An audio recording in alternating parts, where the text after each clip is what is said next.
How did prehistoric humans learn to swim? Think about that for a second. Not in a pool, not with a t-shirt, not with goggles, not with a parent saying, "Kick your legs," but thousands of years ago. Maybe tens of thousands of years ago, a small human stood at the edge of a river. The water moved. The surface looked smooth, but underneath it was deep, cold, unpredictable, dangerous, and that human had to decide. Do I stay on land, or do I step in? For us, swimming can feel normal. A summer activity, a sport, a lesson at a pool, something children learn with floating boards and safe, shallow water. But for prehistoric humans, water was not a playground. Water was a border, a wall, a danger, a mystery. They could carry food. They could hide animals. They could block the way home. They could separate one group from another. And it could take a life very quickly. So the real question is not simply, how did humans learn to swim? The dear question is this: how did a land animal learn to survive in a world it was not built for? Because humans are not natural swimmers in the way fish are. We do not have gills. We do not have fins. We do not have webbed feet. We do not have a tail to push us through the water.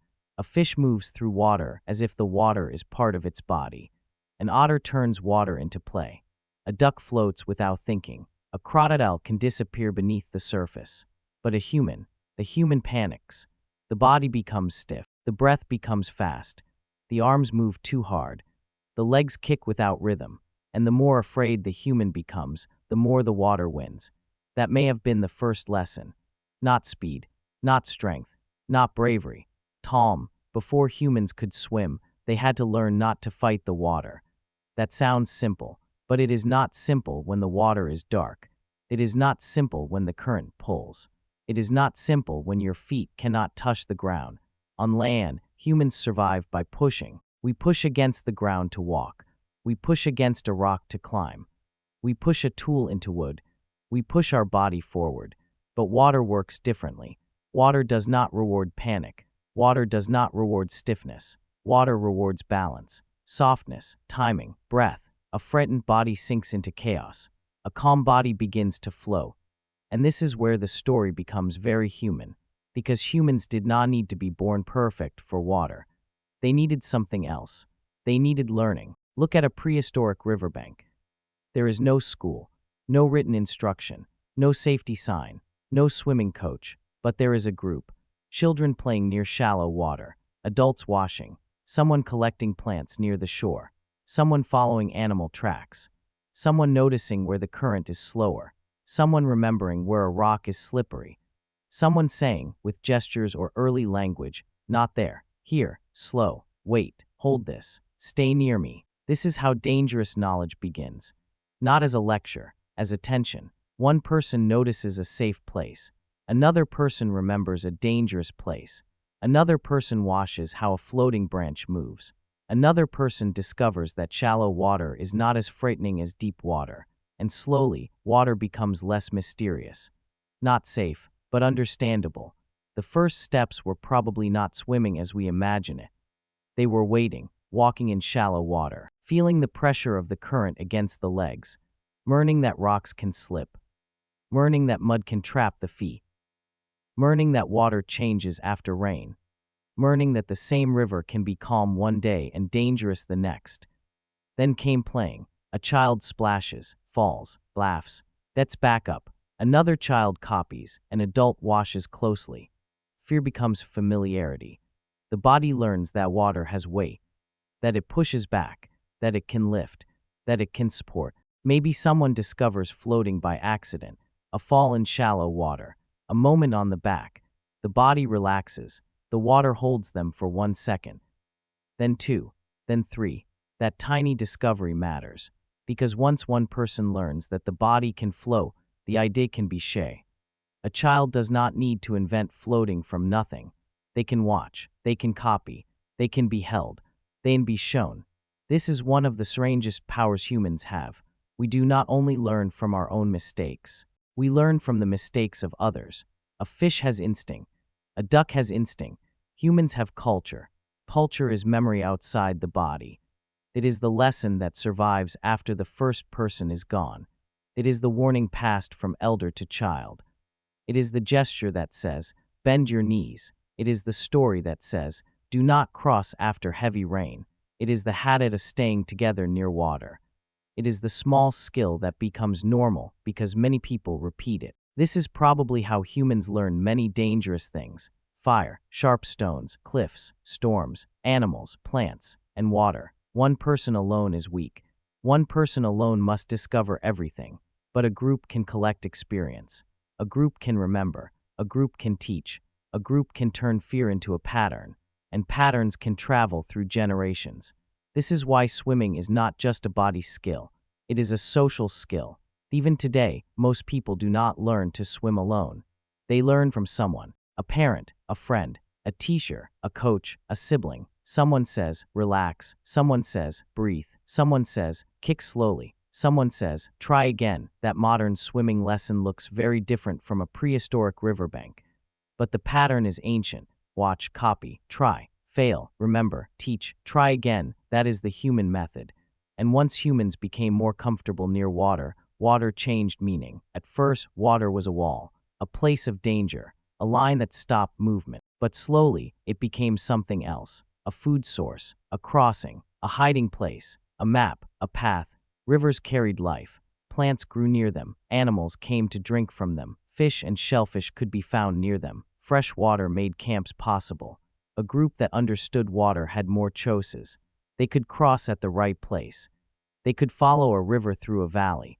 They could move along a coastline. They could find food where land met water. They could remember seasonal changes. They could teach children where to step. Water was still dangerous, but it was no longer only a barrier. It became part of the human world. This matters because human history is full of water. Rivers shape settlements. Coasts shape migration. Lakes and wetlands shape food sources. Shorelines gave people routes to follow. And eventually, water travel changed everything. But swimming alone did not carry humans across oceans. That is important. A person cannot simply swim across huge open seas. The bigger change was imagination. If a branch floats, maybe wood can carry weight. If a log can hold one person, maybe several logs can hold more. If water can be crossed with floating wood, then the world becomes larger. This is how comfort with water may have opened the door to boats, rafts, and travel. Not all at once. Not in one brilliant moment, but through small observations: a floating branch, a shallow crossing, a child holding a log, a group pushing wood together. A coastline followed for many days. Human progress often begins like that. Not with a genius invention, but with someone noticing something ordinary. Then someone else remembering it. Then someone else improving it. One small thought becomes a tool. One tool becomes a habit. One habit becomes a tradition. One tradition changes what a species can do. That is a hidden store inside swimming. It is not only about moving arms and legs. It is about how humans turn the unknown into knowledge. At the beginning, water was frightening because it did not behave like land. It moved without warning. It hid depth. It changed shape. It reflected the sky. It pulled at the body. It punished panic. But humans are strange animals. We are afraid of things. Then we study them. We wash them. We name them. We turn them into lessons. We teach them to children. And after enough time, the thing that once terrified us becomes normal. Think about that. A modern child at a swimming pool may be doing something very old. The child stands at the edge. The water looks deep. The body feels nervous. An adult says, "It is okay." The child breathes, steps in, splashes, tries to flow, fails, tries again, and slowly, fear becomes movement. This is not so different from the ancient riverbank. The pool is new. The instructor is new. The goggles are new. The tiled floor is new. But the learning pattern is ancient. A human body meets water. A human mind feels fear. A human group provides safety. And a dangerous place becomes teachable.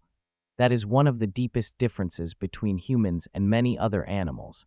We do not need every survival skill to be written into our bodies at birth. Instead, we build worlds where skills can be passed on. A child does not need to discover fire alone. A child does not need to discover which plants are safe alone. A child does not need to discover every river crossing alone. A child enters a world already filled with lessons. Some lessons are spoken, some are shown, some are copied, some are hidden in habits. This is culture, and culture is powerful because it stacks. One generation learns a little. The next generation starts from there, then adds something, then passes it forward. Over time, small lessons become huge advantages. A group that knows water better can gather more food. A group that knows water better can travel farther. A group that knows water better can survive floods, droughts, and changing seasons. A group that knows water better can imagine crossing. And imagining crossing is the beginning of movement. This is why the story of prehistoric swimming is not just about swimming.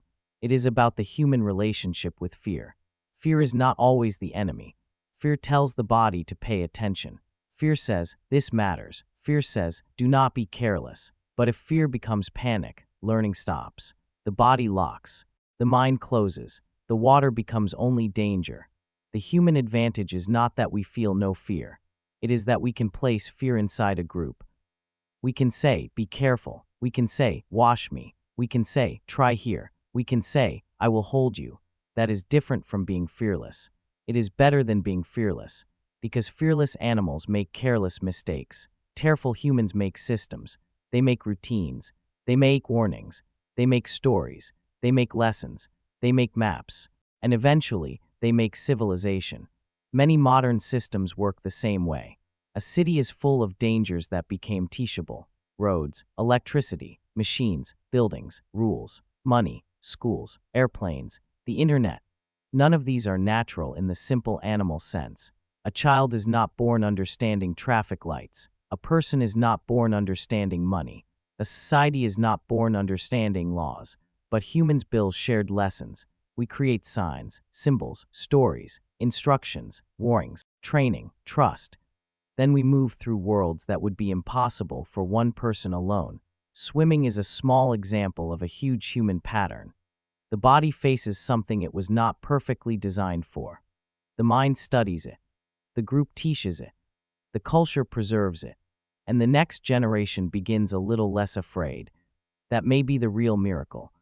Not that one prehistoric person swam, but that the lesson did not disappear. Someone remembered.